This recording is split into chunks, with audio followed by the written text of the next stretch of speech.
Assalamualaikum warahmatullahi wabarakatuh. Om Swastiastu, Namo Buddhaya, salam kebajikan. Perkenalkan, nama saya Indah Plestari. Saya dari Ilmu Kelautan B dengan nomor NIM 261-401-86. Saya dari kelompok 12. Dengan ini ingin memaparkan materi tentang sedimentologi laut, pengantar materi sedimentologi laut dari materi praktikum sedimentologi laut yang pertama. Oke, di sini yang pertama adalah pengertian sedimentasi. Sedimentologi itu sendiri merupakan studi tentang proses-proses pembentukan, transportasi, dan pengerapan material yang terakumulasi sebagai sedimen di dalam lingkungan kontinental dan laut hingga membentuk batuan sedimen. Jadi sedimentologi itu sendiri merupakan ilmu yang membahas mengenai pembentukan sedimentasi yang tersubstansi atau material yang tersubstansi dalam perairan laut ataupun darat. Yang selanjutnya adalah sedimen. Sedimen itu merupakan partikel yang dapat ditransport oleh aliran fluida yang kemudian diendapkan sebagai sedimen. Sedimen merupakan bahan partikel yang terdapat di bumi atau di daratan maupun lautan yang telah mengalami proses pengangkatan atau transportasi dari satu tempat ke tempat lain. Jadi sedimen itu sendiri merupakan partikel yang tersubstansi yang mengalami perombakan dan mengalami pengendapan di suatu tempat ke tempat yang lain. Selanjutnya yaitu ada proses transportasi sedimen atau proses perpindahan sedimen itu sendiri. Proses transportasi ini atau transportasi partikel yang tersubstansi ini dilakukan oleh beberapa media. Salah satunya adalah media hembusan angin. Hembusan angin ini biasa terjadi di gurun pasir, di tempat-tempat yang terdapat banyak angin atau yang panas. Yang selanjutnya adalah aliran air. Aliran air ini sendiri biasanya identik dengan hujan, yaitu proses pelarutan media atau materi partikel yang tersubstansi dengan media yaitu air.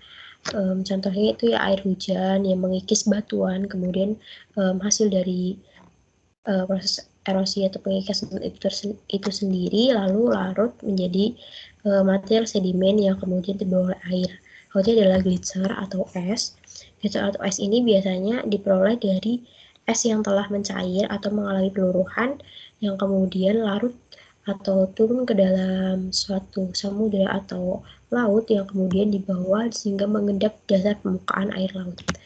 Yang selanjutnya adalah gelombang. Gelombang ini merupakan transportasi partikel sedimen yang dilakukan oleh gelombang air laut itu sendiri. Yang ini yang berhubungan dengan erosi dari laut. Nah, dari proses pemindahan itu sendiri yang dipengaruhi oleh atau didasari oleh beberapa media-media pengangkut atau transportasi itu juga dipengaruhi oleh hal lain, yaitu ukuran material partikel. Jadi media-media ini juga menyesuaikan oleh ukuran itu sendiri. Jadi di sini ukuran partikel dari sedimen itu sangat penting untuk menentukan media apa yang akan digunakan atau akan terbawa.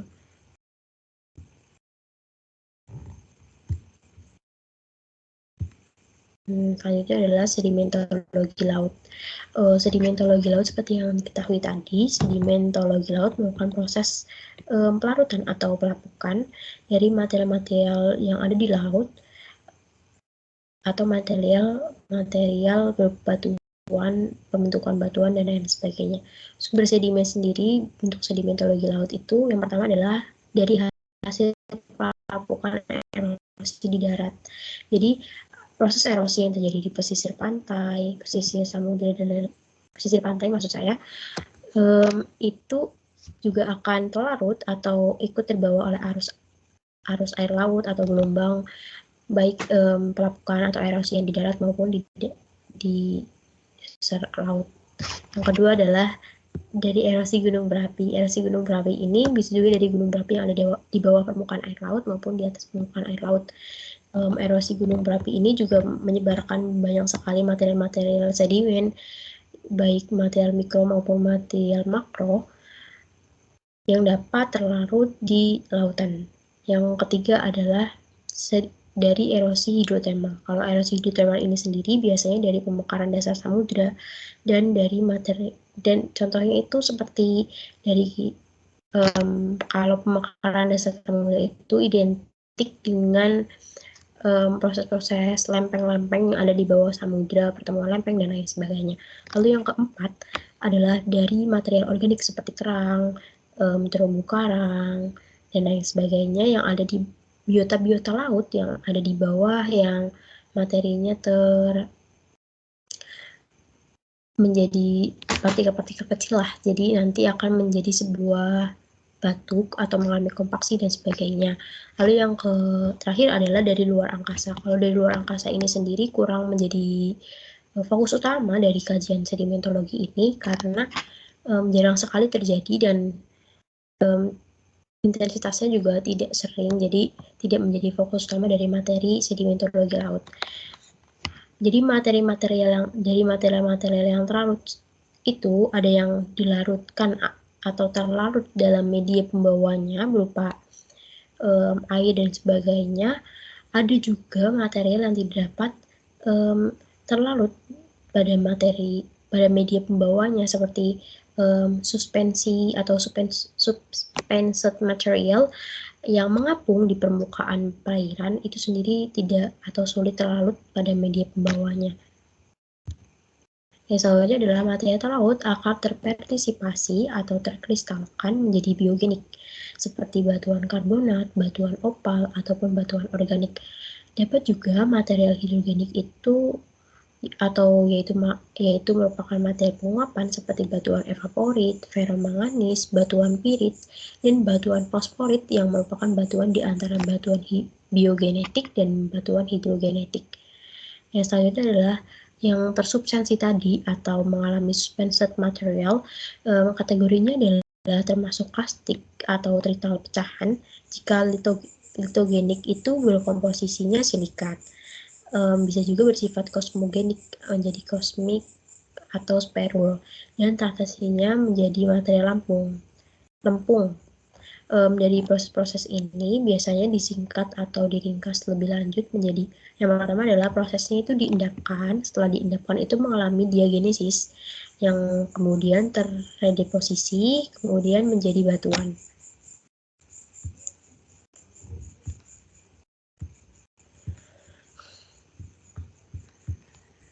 Kemudian proses diagenesis atau kompaksi itu yang pertama adalah rekristalisasi kemudian menjadi batuan. Setelah proses diagenesis juga mengalami redeposisi seperti sliding, clamping, yaitu longsor yang ada di dasar laut sehingga kemudian biasanya membuat atau mengakibatkan arus gaya berat. Ketika perpindahan tersebut atau perpindahan batuan tersebut disebut akton atau batuan yang berpindah. Selanjutnya adalah sumber sedimen yang berasal dari darat yang berasal dari es. Sumber sedimen dari darat yang berasal dari es atau disebut biasanya adalah es crevasse derbis merupakan glasial yang masuk ke dalam lingkungan laut di mana dia membawa material erosi dan dijatuhkan di dasar samudra. Sedimen yang biasa diendapkan merupakan sedimen glasiomerin. Glasiomerin ini berasal dari kata glasio yang berasal dari kata glasial sendiri dan merin yaitu laut. Berarti merupakan sedimen yang lingkungannya laut tetapi berasal dari es atau glasial, yaitu proses es yang mencair lalu bongkahan atau rekahannya yang membawa material substansi dari suatu daratan kemudian jatuh ke lautan dan terbawa sampai ke dasar samudra. Karakter dari sedimen ini sendiri berasal dari lingkungan batu halus atau lanau lempung dengan bongkahan yang berbeda dari lempung atau lanau pada umumnya. Yang selanjutnya adalah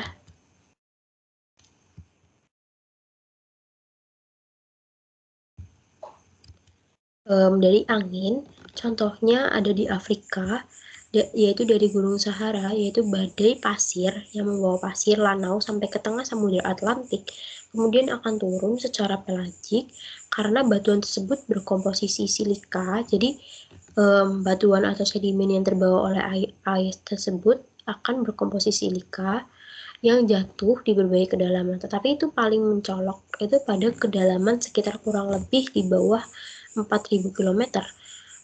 Oleh karena itu di dalam kedalaman tersebut itu paling banyak ditemukan yaitu substansi dari material yang berkomposisi silika. Hal tersebut dikarenakan tekanan air yang memungkinkan adanya pelarutan karbonat, sehingga tidak menjumpai pengendapan karbonat, melainkan merupakan pengendapan silika. Yang selanjutnya adalah berapi. Kalau gunung berapi itu sendiri bisa disebabkan oleh gunung yang terdapat di dalam samudra atau di dalam dasar perairan maupun gunung yang berada di atas perairan. Biasanya gunung-gunung tersebut yang meletus tersebut kan membawa material atau substansi material dari dalam gunung menuju ke lautan yang dijatuhkan di tengah-tengah samudra itu sendiri, yang kemudian material tersebut akan mengendap dan menjadi suatu batuan di dalam lautan. Berikut merupakan penjelasan singkat mengenai pendahuluan sedimentologi laut. Jika ada tutur kata yang salah atau tidak kurang berkenan, maka saya mohon maaf. Sekian pemaparan materi dari saya. Wassalamualaikum warahmatullahi wabarakatuh.